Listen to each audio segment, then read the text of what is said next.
El sonido del tornillo girando era lo último que escuchaban. Un chirrido metálico lento y deliberado. Clic, clic. Clic, cada vuelta apretaba el collar de hierro un poco más. Cada vuelta acercaba la muerte 1 milímetro a la vez. Pero la muerte no llegaba rápido. No era como la guillotina con su caída instantánea. No era como la horca con su ruptura súbita. El garrote vil era diferente. Era metódico. Calculado. Diseñado no solo para matar, sino para maximizar cada segundo de consciencia antes del final. La víctima sentía todo. La presión aumentando contra su garganta. Las vértebras comenzando a crujir. La respiración volviéndose imposible. Y durante todo ese tiempo, completamente despierta, completamente consciente, sabiendo exactamente lo que estaba sucediendo. España usó este dispositivo durante más de 400 años. Miles de personas murieron en el garrote. Y cada una de ellas experimentó los mismos minutos interminables de terror y agonía antes de que la oscuridad finalmente llegara. Esta es la anatomía de una ejecución diseñada para el sufrimiento máximo. Si te atreves a conocer exactamente qué sentía la víctima segundo a segundo, quédate hasta el final. Porque la verdad sobre el garrote vil es más horrible que cualquier descripción histórica sanitizada. El garrote vil apareció en España en el siglo XVI como una alternativa a la horca. Pero no era una mejora humanitaria. Era una refinación de la crueldad. Un método de ejecución que convertía la muerte en un proceso lento y controlado. El diseño básico era engañosamente simple. Un poste vertical de madera o metal. Un collar de hierro ajustable unido al poste. Y un tornillo largo que, al girar, apretaba el collar gradualmente. Las versiones tempranas eran brutalmente directas. Solo presión. El collar se cerraba alrededor del cuello de la víctima, estrangulándola lentamente mientras el verdugo giraba el tornillo vuelta tras vuelta. Pero los españoles refinaron el diseño. Añadieron innovaciones que hacían el proceso más eficiente. Y por eficiente, querían decir más doloroso y aterrorizante. En las versiones posteriores, agregaron un punzón de metal en el interior del collar. Este punzón apuntaba directamente a la nuca de la víctima. A medida que el tornillo giraba, el punzón presionaba cada vez más fuerte contra las vértebras cervicales. La idea era quebrar el cuello. Pero no rápidamente como en una horca bien ejecutada. Sino lentamente. Vértebra por vértebra. El punzón presionaba, el hueso comenzaba a agrietarse, la médula espinal se comprimía gradualmente. El garrote se usaba públicamente. Las ejecuciones eran espectáculos. Multitudes se reunían en plazas para presenciar la muerte de criminales, traidores, o simplemente aquellos que habían ofendido a las autoridades equivocadas. La víctima era llevada a la plaza encadenada. A veces en un carro. Otras veces obligada a caminar. Las multitudes gritaban insultos. Lanzaban objetos. El camino hacia el garrote era en sí mismo una tortura psicológica. El dispositivo esperaba en el centro de la plaza. Un poste simple. Un collar de hierro. Un tornillo con su manivela de madera. Nada elaborado. Nada impresionante. Solo una máquina eficiente para terminar vidas. El condenado era sentado en una silla o banco bajo, atado firmemente. Las manos amarradas detrás del poste. Los pies asegurados al suelo. No habría movimiento. No habría escape. Solo espera mientras el verdugo preparaba el collar. El verdugo era un profesional. Un hombre que había hecho esto docenas, a veces cientos de veces. Conocía exactamente cómo posicionar el collar. Dónde colocar el punzón para máximo efecto. Cuántas vueltas del tornillo se necesitaban. Colocaba el collar frío alrededor del cuello de la víctima. El metal estaba helado, especialmente en mañanas de invierno. El contacto con la piel desnuda hacía que la persona se estremeciera. Era el último momento antes de que comenzara el verdadero horror. El sacerdote ofrecía últimas palabras. Una oportunidad de confesar. De hacer las paces con Dios. Algunos condenados rezaban frenéticamente. Otros permanecían en silencio, con los ojos cerrados, preparándose para lo inevitable. Y luego, con un gesto del oficial a cargo, el verdugo tomaba la manivela. Colocaba ambas manos firmemente en ella. Y comenzaba a girar. La primera vuelta del tornillo era casi imperceptible. El collar se ajustaba ligeramente. Tocaba la piel completamente ahora. La víctima podía sentir la presión, suave todavía, pero innegablemente presente. Segunda vuelta. La presión aumentaba. No dolorosa aún, pero incómoda. Como una mano apretando gentilmente alrededor del cuello. El punzón en la nuca comenzaba a presionar contra la piel. Tercera vuelta. Aquí es donde comenzaba el verdadero miedo. La presión se volvía notable. Difícil de ignorar. La víctima intentaba tragar instintivamente, pero ya era más difícil. El collar restringía el movimiento de la garganta. El verdugo hacía una pausa. No por misericordia, sino para verificar la posición. Para asegurarse de que el punzón estaba alineado correctamente con las vértebras cervicales. Un verdugo experimentado sabía exactamente dónde debía estar. Cuarta vuelta. La respiración se volvía difícil. No imposible todavía, pero laboriosa. Cada inhalación requería esfuerzo contra la presión del collar. El pánico comenzaba a asentarse. El instinto animal de supervivencia gritaba mientras el cuerpo se daba cuenta de que estaba siendo asfixiado. Los ojos de la víctima se abrían más. La realidad de lo que estaba sucediendo era innegable ahora. No había escape. No había perdón de último momento. Solo el lento apretón del metal alrededor del cuello. Quinta vuelta. El punzón comenzaba a ejercer presión real contra las vértebras.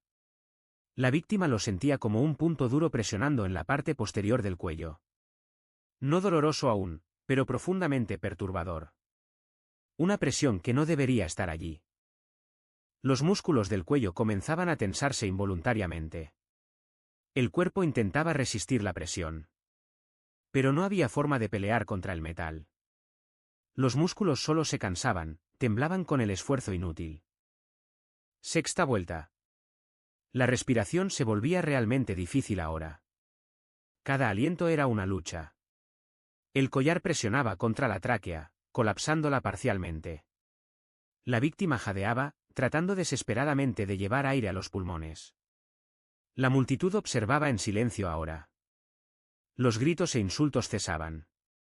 Había algo en presenciar la muerte lenta que silenciaba incluso a las masas más sanguinarias.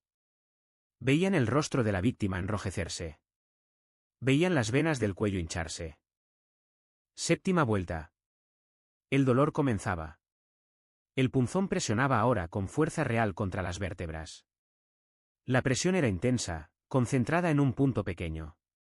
Como si alguien estuviera presionando un pulgar extremadamente fuerte contra la parte posterior del cuello. Las manos de la víctima, atadas detrás del poste, se crispaban. Los dedos se doblaban, las uñas se clavaban en las palmas. El cuerpo entero comenzaba a tensarse contra las cuerdas. Instinto puro, aunque sabían que era inútil.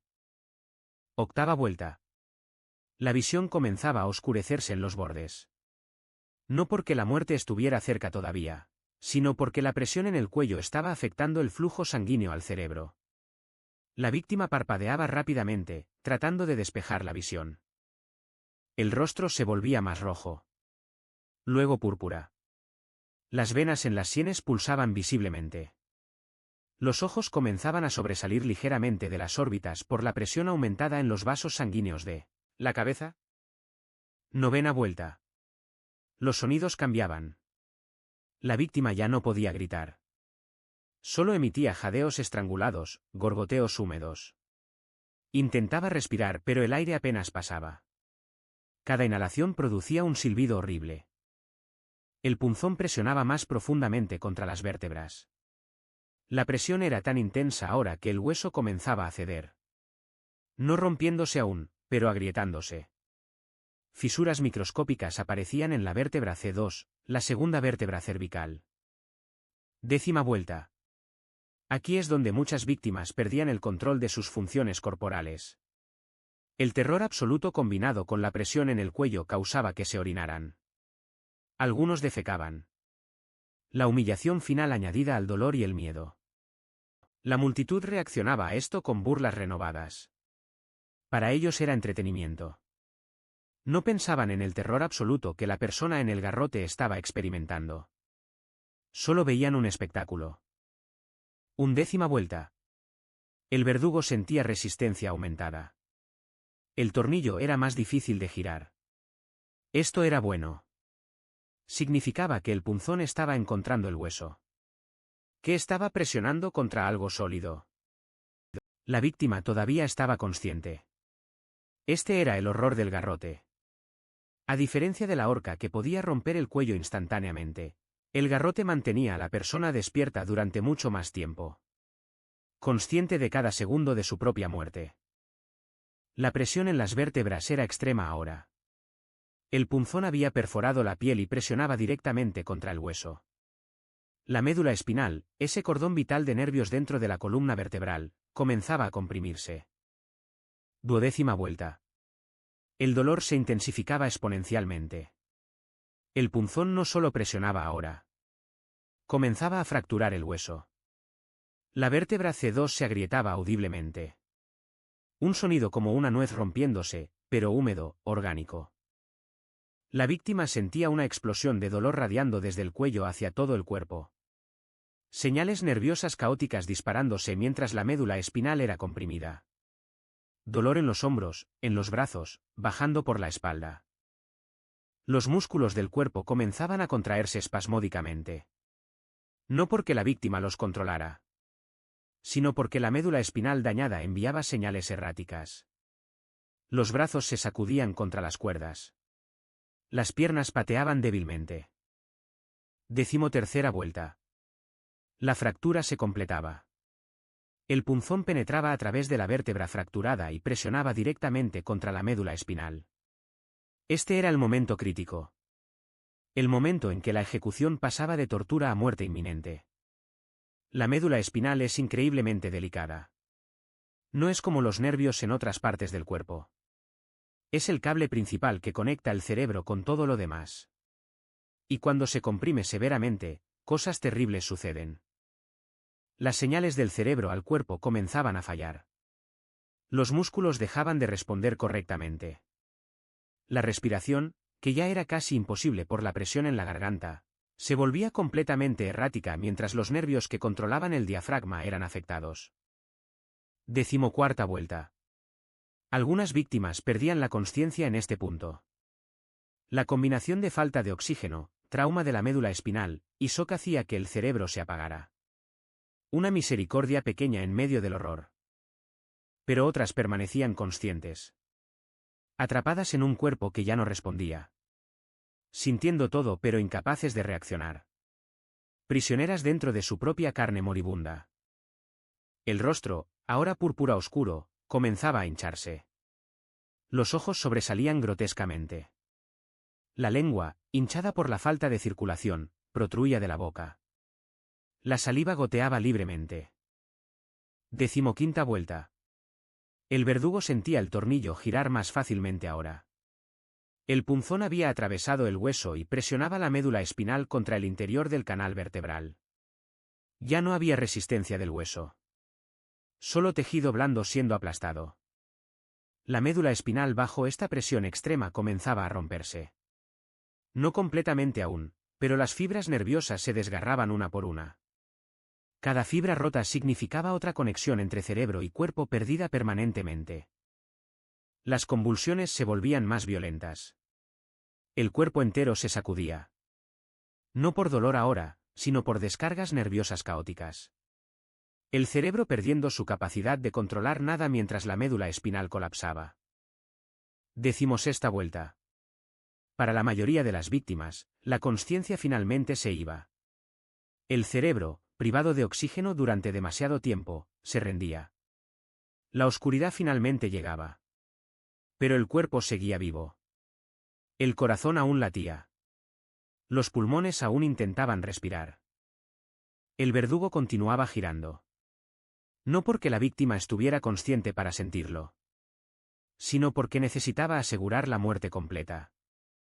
Necesitaba continuar hasta que el corazón se detuviera. 17ª vuelta. El punzón presionaba más profundamente. La médula espinal, ese cordón vital, comenzaba a separarse completamente. Las señales del cerebro al cuerpo cesaban casi completamente. El corazón, que no necesita señales cerebrales directas para latir, continuaba por un tiempo. Pero sin respiración efectiva, sin oxígeno llegando a la sangre, sabía que pronto se detendría. 18ª vuelta. Las convulsiones cesaban. El cuerpo se volvía flácido. Solo pequeños temblores residuales permanecían. El rostro perdía algo de su color púrpura intenso, volviéndose más grisáceo. Los ojos, aunque abiertos, ya no veían nada. Las pupilas estaban dilatadas al máximo. Fijas. No reaccionaban a la luz. El cerebro detrás de ellos ya no procesaba información visual. 19ª vuelta. El verdugo verificaba el pulso en la carótida. Débil pero presente. El corazón aún latía. Unas pocas vueltas más serían necesarias. El silencio en la plaza era completo ahora. Incluso la multitud más ruidosa se callaba ante la muerte. Había algo en presenciar el momento exacto en que la vida se escapa que humillaba incluso a los espectadores más desensibilizados. 20ª vuelta. El pulso se debilitaba más. El corazón luchaba por bombear. Sin oxígeno, sin señales nerviosas adecuadas, era solo cuestión de tiempo.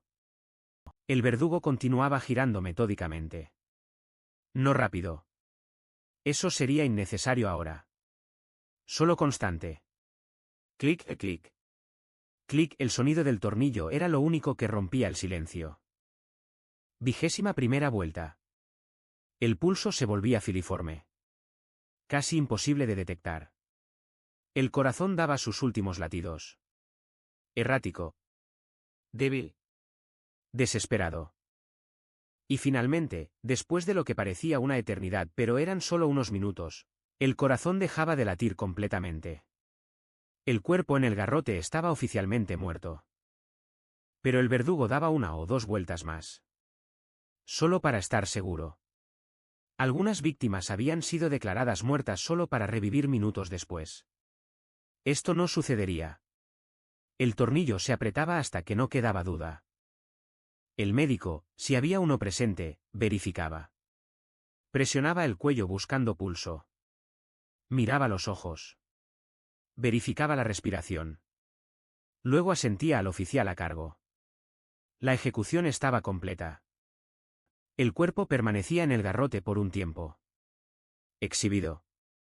Un recordatorio para todos de lo que sucedía a aquellos que violaban la ley. Los espectadores se dispersaban lentamente, murmurando entre ellos sobre lo que habían presenciado. Solo entonces el verdugo aflojaba el tornillo. El collar se abría. El cuerpo, sin el soporte del dispositivo, se desplomaba hacia adelante. Tenía que ser sostenido o caería al suelo. Las marcas en el cuello eran horribles de ver. Una depresión profunda donde el collar había presionado. La piel amoratada, casi negra. Y en la nuca, una herida punzante donde el punzón había penetrado, a veces con astillas de hueso visible. El cuerpo era bajado, envuelto en una sábana básica, y llevado para su disposición. Algunos eran enterrados. Otros eran colgados en jaulas como advertencia adicional. Dependía de la severidad del crimen y del humor de las autoridades. Pero para la víctima, nada de esto importaba ya. Su conciencia había cesado minutos antes. El horror de sus últimos momentos había terminado.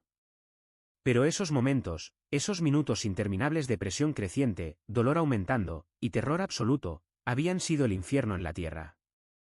El garrote vil no era una ejecución misericordiosa. Era una máquina de tortura disfrazada de justicia. Diseñada específicamente para maximizar el sufrimiento de los últimos momentos de vida. A diferencia de la guillotina, que al menos prometía rapidez, el garrote era deliberadamente lento. El verdugo podía controlar exactamente cuánto tiempo tomaba. Podía hacer que durara segundos o minutos dependiendo de qué tan rápido giraba el tornillo. Y esa era la verdadera crueldad del dispositivo. El control completo sobre el ritmo de la muerte. La capacidad de hacer que cada segundo contara. De asegurar que la víctima sintiera cada etapa de su propia muerte. Los defensores del garrote argumentaban que era más humano que la horca. Que era más confiable. Que no había riesgo de una cuerda rota o una caída mal calculada que dejara a la víctima estrangulándose lentamente. Pero esto era propaganda. El garrote no era más humano. Era simplemente más controlado. Más predecible. Más fácil de ejecutar en espacios públicos sin necesidad de una plataforma elevada. La verdad era que el garrote vil era una de las formas más crueles de ejecución jamás inventadas. No por su brutalidad física, aunque eso era considerable, sino por su brutalidad psicológica. La víctima sabía exactamente lo que venía. Veía el dispositivo. Sentía el collar colocarse. Y luego tenía que esperar, consciente, mientras el tornillo giraba lentamente. Mientras la presión aumentaba. Mientras el dolor crecía. No había forma de acelerar el proceso. No había forma de terminar más rápido. Solo espera. Espera mientras tu cuello era aplastado gradualmente. Espera mientras tus vértebras se fracturaban. Espera mientras tu médula espinal era destruida. Y durante todo ese tiempo, completamente consciente. Sintiendo cada sensación. Cada incremento de dolor. Cada segundo extendido hasta sentirse como una hora. España usó el garrote vil hasta 1974. Casi 400 años después de su invención. Miles de personas murieron en este dispositivo. Criminales. Traidores. Disidentes políticos. Personas cuyo único crimen fue estar en el lado equivocado de la historia. Cada una de ellas experimentó esos minutos finales de terror. Sintió el tornillo girar. Sintió el collar apretarse. Sintió la presión contra las vértebras aumentar hasta que finalmente, misericordiosamente, la consciencia se escapaba. El último ejecutado por garrote vil en España fue Salvador Puig-Antich en 1974. Su ejecución causó protestas internacionales. Era un símbolo de un régimen que se aferraba a métodos brutales mientras el resto del mundo civilizado se movía hacia métodos más humanos. Después de su muerte, el garrote fue finalmente abandonado. No porque España súbitamente desarrollara conciencia moral, sino porque la presión internacional se volvió insostenible. Los dispositivos fueron desmantelados. Algunos fueron preservados en museos. Artefactos de una época más oscura. Los visitantes pueden verlos ahora, estos aparatos simples de metal y madera que terminaron tantas vidas. Pero ver el dispositivo en un museo no transmite el horror real. No muestra el terror en los ojos de la víctima. No captura el sonido del tornillo girando. No reproduce la sensación de presión aumentando hasta volverse insoportable. Solo los testimonios escritos nos dan una ventana a esa realidad. Relatos de verdugos.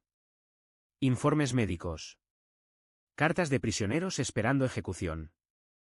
Estos documentos cuentan la historia que los museos no pueden.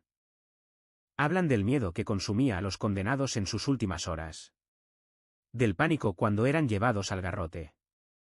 De cómo algunos luchaban hasta el final mientras otros se rendían, casi agradecidos de que finalmente terminara la espera. Hablan de los sonidos. El chirrido del tornillo. Los jadeos estrangulados de la víctima. El crujido del hueso fracturándose. El silencio final cuando todo terminaba. Y hablan del impacto en aquellos que presenciaban. Algunos quedaban traumatizados. Otros se endurecían, volviendo a las ejecuciones como entretenimiento. La capacidad humana tanto para la empatía como para la crueldad quedaba expuesta en estas plazas públicas. El garrote vil era más que un método de ejecución. Era un símbolo. Un símbolo del poder del Estado sobre el individuo. De la voluntad de causar sufrimiento en nombre de la justicia. De cómo sociedades enteras pueden normalizar la crueldad. Durante 400 años, España miró a personas siendo estranguladas lentamente y llamó a eso justicia. Llamó a eso orden público. Llamó a eso necesario. Y quizás esa es la lección más perturbadora. No que el garrote vil era horrible. Eso es obvio. Sino que fue aceptado. Fue normalizado. Generaciones de españoles crecieron viendo ejecuciones por garrote y considerándolas perfectamente normales. Solo con distancia histórica podemos ver la barbarie completa. Solo mirando hacia atrás podemos reconocer cuán lejos fue demasiado lejos. Pero en su tiempo, era simplemente como se hacían las cosas. El garrote en la plaza era tan común como el mercado. La muerte por tornillo era parte del paisaje social. Y esa normalización de la crueldad es quizás más escalofriante que el dispositivo mismo. Porque sugiere que los humanos pueden acostumbrarse a casi cualquier horror si es presentado como necesario, como justo, como normal. El garrote vil ya no se usa. Está relegado a los museos y los libros de historia. Pero la capacidad humana para infligir sufrimiento permanece. Solo cambian los métodos. Y quizás esa es la verdadera lección del garrote.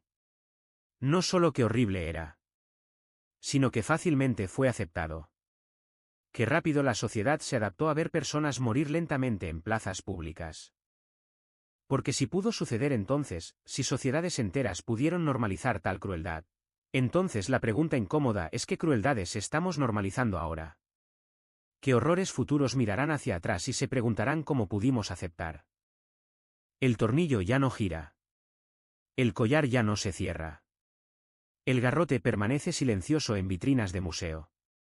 Pero las lecciones que enseña sobre naturaleza humana, sobre poder, sobre normalización de la crueldad, esas lecciones permanecen tan relevantes hoy como lo fueron durante los 400 años que España lo usó. Y esa es quizás la verdad más incómoda de todas. Que el garrote vil no es solo historia. Es un espejo. Un espejo que refleja capacidades humanas que preferíamos no reconocer pero que nunca realmente desaparecen.